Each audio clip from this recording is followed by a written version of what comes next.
আন্তর্জাতিক অপরাধ ট্রাইব্যুনালে সাবেক ও বর্তমান 25 সেনা কর্মকর্তার বিরুদ্ধে গ্রেপ্তারি পরোয়ানা জারি করা নিয়ে চলছে তোলপাড়। হেফাজতে থাকা 15 কর্মকর্তাকে আদালতে তোলার প্রক্রিয়া নিয়ে চলছে নানা গুঞ্জন। গ্রেপ্তারি পরোয়ানা জারির আগে সরকার তড়িঘড়ি করে আইসিটি আইন সংশোধন করলেও এখন রয়েছে ডিফেন্সিভ মোডে। ট্রাইব্যুনালের চিফ প্রসিকিউটরের বক্তব্যে দেখা যাচ্ছে ধোঁয়াশা। অন্যদিকে বিএনপি জামাত দিয়েছে সতর্ক বিবৃতি। এরই মাঝে কেউ কেউ আবার সেনাবাহিনীতে কাল্পনিক অভ্যুত্থানের গল্প ছড়িয়ে সোশ্যাল মিডিয়া তোলপাড় করছেন। তার পাল্টা জবাবও তৈরি করছে হাস্যরস। এসব ঘটনার মধ্য দিয়ে দেশের সার্বভৌমত্বের প্রতীক সেনাবাহিনীকে কোথায় ঠেলে দেওয়া হচ্ছে, এর উদ্দেশ্যই বা কি, তা নিয়ে চলছে তর্ক বিতর্ক। সেনা সূত্রগুলো বলছে, স্পর্শকাতর বিষয়টি নিয়ে পরিস্থিতি জটিল হচ্ছে ক্রমশ। এর মধ্যে সেনাপ্রধান জেনারেল ওয়াকারুজ্জামান তার সৌদি আরব সফর বাতিল করেছেন। সেনা প্রধান পরিস্থিতি বিবেচনায় সফর বাতিল করলেও নীরর বাঁশি বাজানোর দৃশ্যের জন্ম দেওয়ার মতো করে রোমের উদ্দেশ্যে বহর নিয়ে ঠিকই উড়াল দিয়েছেন অধ্যাপক ডক্টর মোহাম্মদ ইউনূস। এর মধ্য দিয়ে করে প্রতি মাসে একবার করে বিদেশ সফরের অনন্য রেকর্ড বহাল রেখেছেন মোহাম্মদ ইউনূস। বিশ্লেষকরা বলছেন, সামরিক বাহিনীর উপর বিরল বেসামরিক নজরদারির এই ঘটনার জের করাতে পারে বহুদূর। বিশেষ করে সিভিল আদালতে সেনা কর্মকর্তাদের বিচার, সরকার ও সেনাবাহিনীর সম্পর্ক এবং সেনাবাহিনীতে এর প্রভাব কেমন হবে তা নিয়েও কৌতূহল তৈরি হয়েছে নানা মহলে। চলুন যাওয়া যাক বিশ্লেষণে।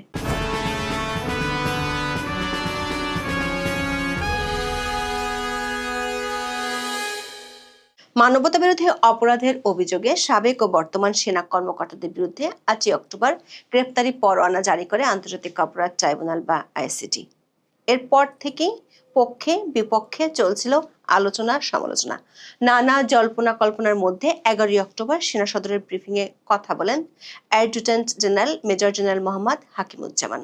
তিনি জানান, দুটি মামলার 30 জন আসামির মধ্যে 25 জনই সেনাবাহিনীর বিভিন্ন পর্যায়ের সাবেক ও বর্তমান কর্মকর্তা। তাদের মধ্যে 9 জন অবসরপ্রাপ্ত, 1 জন এলপিআরে গেছেন এবং কর্মরত আছেন 15 জন। কর্মরত এবং এলপিআরে থাকা 15 কর্মকর্তাকে সেনা হেফাজতে নেওয়া হয়েছে। তাদের মধ্যে 1 জন মেজর জেনারেল, 7 জন ব্রিগেডিয়ার জেনারেল, 1 জন কর্নেল, 4 জন লেফটেন্যান্ট কর্নেল এবং 1 জন মেজর পদমর্যাদার। বাকি 1 জন অবসর প্রস্তুতিকালীন ছুটিতে আছেন। সেনা সদরের এই ব্রিফিং যেন জল্পনা কল্পনার আগুনে নতুন ঘি ফেলেছে। আইসিটি আইন সংশোধনের কারণে হেফাজতে থাকা সেনা কর্মকর্তারা এখনো চাকরিতে বহাল আছেন কিনা তা পরিষ্কার করা হয়নি ব্রিফিংয়ে। আবার এই কর্মকর্তাদের কোন প্রক্রিয়ায় বা কিভাবে ট্রাইব্যুনালে হস্তান্তর করা হবে অথবা আদৌ করা হবে কি না সেটিও এখনো অস্পষ্ট। সেনাবাহিনীর পক্ষ থেকে এই কর্মকর্তাদের বিচার সেনা আইনে করার গুঞ্জন রয়েছে। একাধিক সূত্র বলছে, সেনা সদরের পক্ষ থেকে দুটি বিষয়ে আপত্তি রয়েছে। প্রথমটি হলো, কেন হঠাৎ করে অভিযোগ দাখিলের 2 দিন আগে আইনটি সংশোধনের প্রজ্ঞাপন জারি করা হলো। দ্বিতীয়ত, বিষয়টি নিয়ে গুজব ছড়ানো সহ এতটা বিতর্ক তৈরি করা হলো কেন? দর্শক, যদি সেনা আইনে কর্মকর্তাদের বিচার হয় তাহলে এর আগের বিচারাধীন মামলার আসামি সেনা কর্মকর্তার কোর্ট মার্শালের আওতায় আসবে কিনা তা নিয়ে চলছে বিতর্ক। যেমন অবসরপ্রাপ্ত মেজর জেনারেল জিয়াউল হাসানের বিরুদ্ধে 4টি মামলা আইসিটিতে চলমান আছে। জিয়াউল হাসান নিজ থেকে অবসরে গিয়েছেন, তার মানে হলো তিনি যখন আটক হয়েছিলেন তখন তিনি এলপিআরে ছিলেন। যদি সেনা আইনে 15 সেনা কর্মকর্তার বিচার হয় তাহলে প্রশ্ন উঠছে, জিয়াউল হাসানের মতো কর্মকর্তাদের বিচারও কি একই আদালতে হবে? একটি টক শোতে এই প্রশ্নটির উত্তর দিয়েছেন নিরাপত্তা বিশ্লেষক অবসরপ্রাপ্ত মেজর ইমদাদুল ইসলাম। সশস্ত্র বাহিনীতে থাকার সময় সামরিক আদালতে কাজের অভিজ্ঞতা রয়েছে ইমদাদুল ইসলামের। মেজর এমদাদ একটি টক শোতে বলেছেন, সেনাবাহিনীর কোনো সদস্য অবসর বা চাকরিচ্যুত হলেও একটি সময় পর্যন্ত সেনা আইনের অধীনে থাকেন। এই সময় তার বিরুদ্ধে অভিযোগের বিচার সেনা আদালতে হতে পারে। সেনা আইনে বিধানটি আছে। 1952 সালে সেনা আইনে বলা হয়েছে, কোনো সেনা সদস্য তার চাকরির সময়কালে সংগঠিত কোনো অপরাধের জন্য এই আইনের অধীনে বিচার ও শাস্তির জন্য দায়বদ্ধ থাকবেন। অর্থাৎ সেনাবাহিনীর বর্তমানে চাকরিরতরাই শুধু নন, অবসরপ্রাপ্ত মেজর জেনারেল জিয়াউল আহসানের মতো কর্মকর্তাদেরও বিচার ও সেনা আইনে হওয়ার সুযোগ রয়েছে। সামরিক আইন বিশেষজ্ঞরা মনে করেন সাবেক ও বর্তমান মিলিয়ে বিষয়টি আরো জটিল হয়ে পড়েছে। সেনা আইনের বাইরে গিয়ে সেনা কর্মকর্তাদের প্রতি ইনসাফ প্রতিষ্ঠার সুযোগ বাহিনীর আছে কিনা সে প্রশ্ন অনেকে তুলেছেন। বিবিসি বাংলার এক প্রতিবেদনে বলা হয়, বাংলাদেশের ইতিহাসে একযোগে এতজন সেনা কর্মকর্তাকে বেসামরিক আদালতে বিচারের ঘটনা বিরল। এই বিচার সরকার ও সেনা সম্পর্ক এবং সেনাবাহিনীতে প্রভাব নিয়ে ব্যাপক কৌতূহল তৈরি করেছে। বিশ্লেষকদের অনেকে বলছেন আগামী কয়েকদিনে এই ঘটনার গতি প্রকৃতি আরো পরিষ্কার হবে। মূলত এরপরে চূড়ান্তভাবে এসব কর্মকর্তার বিষয়ে সেনাবাহিনীর মনোভাব পরিষ্কার হবে। নিরাপত্তা বিশ্লেষক অবসরপ্রাপ্ত মেজর ইমদাদুল ইসলাম বিবিসি বাংলাকে বলেন, সেনাবাহিনী জাতীয় নিরাপত্তা ও সার্বভৌমত্বের প্রতীক। এই বাহিনীর কেউ কোনো অপরাধ করলে এবং সেটি তদন্ত আদালতে প্রমাণিত হলে তার বিচারের সুযোগ বাহিনীতে আছে। বিষয়টি এভাবে জনসম্মুখে আসার আগে এ বিষয়ক সব বিষয় পরিষ্কার হওয়া উচিত ছিল। সেনাবাহিনীর সম্মান ও মর্যাদার বিষয়ে সবার সতর্ক থাকা দরকার। তার মতে জাতিসংঘ শান্তিরক্ষী মিশনে অবদান রেখে সশস্ত্র বাহিনী যে ভাবমূর্তি তৈরি করেছে সেখানেও এ ঘটনা নেতিবাচক প্রভাব ফেলবে। বিবিসি বাংলার প্রতিবেদনে আইন বিশেষজ্ঞ ডক্টর শাহাদিন মালিকের অভিমত নেওয়া হয়েছে। তিনি বলেছেন, বিডিআর বিদ্রোহে সামরিক অফিসারদের হত্যার বিচার হয়েছে প্রচলিত বেসামরিক আদালতে। বিষয়টি নিয়ে তখন সুপ্রিম কোর্টের মতামত চাওয়া হয়েছিল। তারা বলেছিল নরমাল আদালতেই বিচার হতে পারে। সুতরাং অতীতের উদাহরণ পর্যালোচনায় এটা বলা যায় মানবতা বিরোধী অপরাধের মামলায় বেসামরিক আদালতে সেনা কর্মকর্তাদের বিচারে বাধা নেই। তবে এই ব্যাখ্যায় একটি সমস্যা রয়েছে। বিডিআর ঘটনায় সেনা কর্মকর্তারা হত্যার শিকার হয়েছিলেন। সে সময় যাদের বিরুদ্ধে হত্যায় জড়িত বলে অভিযোগ ওঠে তারা কেউ সরাসরি সেনা সদস্য ছিলেন না। আর এবারের প্রেক্ষাপট একেবারে আলাদা। এবার যাদের বিরুদ্ধে অভিযোগ তারা সরাসরি সেনাবাহিনীর সদস্য, ফলে তাদের বিচারে কোন আইন বেশি প্রযোজ্য তা নিয়ে বিতর্ক থেকেই যাচ্ছে। প্রেসিডেন্ট জিয়াউর রহমান হত্যার বিচার হয়েছিল সামরিক আদালতে। সে সময় এর বিরুদ্ধে উচ্চ আদালতে আবেদন করা হলেও তা নাকচ হয়ে যায়। উচ্চ আদালত জানিয়ে দেয় সেনা সদস্যদের বিরুদ্ধে বিচারের এখতিয়ার সামরিক আদালতের। পাকিস্তান আমলে রাজশাহী বিশ্ববিদ্যালয়ের শিক্ষক শামসুজ্জোহা হত্যাকাণ্ডের বিচার নিয়েও একই ঘটনা ঘটেছিল। ইসলামাবাদ বিশ্ববিদ্যালয়ের তখনকার উপাচার্য সামরিক শাসক আইয়ুব খানের সাথে দেখা করে দায়ী সামরিক কর্মকর্তাদের বিচার বেসামরিক আদালতে করার অনুরোধ করেন। তবে আইয়ুব খান জানান সামরিক কর্মকর্তাদের সিভিল আদালতে বিচার করার সুযোগ নেই।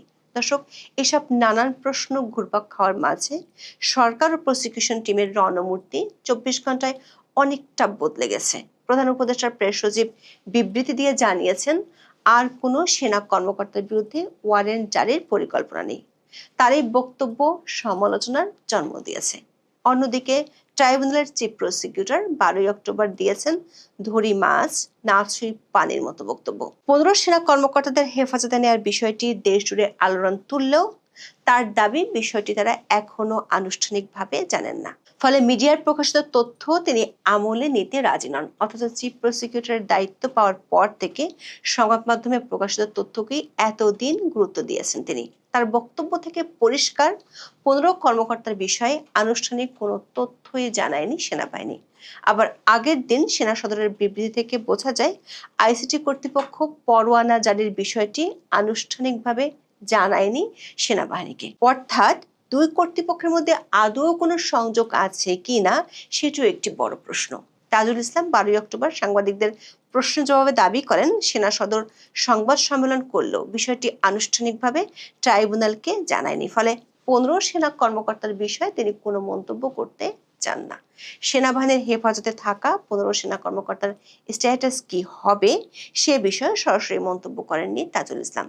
ঘুরিয়ে পেঁচিয়ে বলেন আদালতে আনার জন্য যতটুকু সময় ব্যয় হবে সেটুকু ছাড়া 24 ঘন্টার মধ্যে আদালতে উপস্থিত করতে হবে। এটা হচ্ছে আইনের বিধান। তবে সামরিক আইন বিশেষজ্ঞরা বলছেন 15 সেনা কর্মকর্তাকে সেনা সদরে সংযুক্ত করা হয়েছে সেনা আইন অনুযায়ী। সেটি সেনা সদরের পক্ষ থেকে পরিষ্কার করে বলা হয়েছে। সেনা আইনের ৭৪ ধারায় বলা আছে, এ ধরনের সংযুক্তি বা হেফাজতে নেওয়া হলে সরকারি ছুটির দিন বাদে ৪৮ ঘন্টা পর্যন্ত রাখা যায়। এই ৪৮ ঘন্টার মধ্যে কোর্টের সামনে হাজির করতে হয়। এমন সব আইনি বিতর্কের মাঝে সেনা সূত্রে জানা গেছে, আগামী ১৪ই অক্টোবর বাংলাদেশের সেনাপ্রধান জেনারেল ওয়াকারুজ্জামানের সৌদি আরব সফরে যাওয়ার কথা ছিল। এই সফরটি ছিল ৫ দিনের। সূত্রগুলো বলছে, বর্তমান পরিস্থিতিতে সেনাপ্রধান তার এই সফর বাতিল করেছেন। এর আগে বিতর্ক এড়াতে দিল্লিতে অনুষ্ঠিতব্য জাতিসংঘ শান্তিরক্ষী মিশনে ভূমিকা রাখা দেশগুলোর সেনাপ্রধানদের সম্মেলনেও না যাওয়ার সিদ্ধান্ত নিয়েছিলেন তিনি। সেনাপ্রধান সফর বাতিল করলেও অধ্যাপক ইউনূস অবশ্য রোমে পৌঁছে গিয়েছেন। তিনি এমনই এক সফরে গিয়েছেন যেখানে রোম পৌঁছার পর তাকে রিসিভ করতে যে প্রোগ্রামে গিয়েছেন সেই প্রোগ্রামের আয়োজক ফুড অ্যান্ড এগ্রিকালচার অর্গানাইজেশন বা ফাও এর কোনো প্রতিনিধি কিংবা ইটালি সরকারের কেউই বিমানবন্দরেও যায়নি। গিয়েছিল বাংলাদেশের রাষ্ট্রদূত।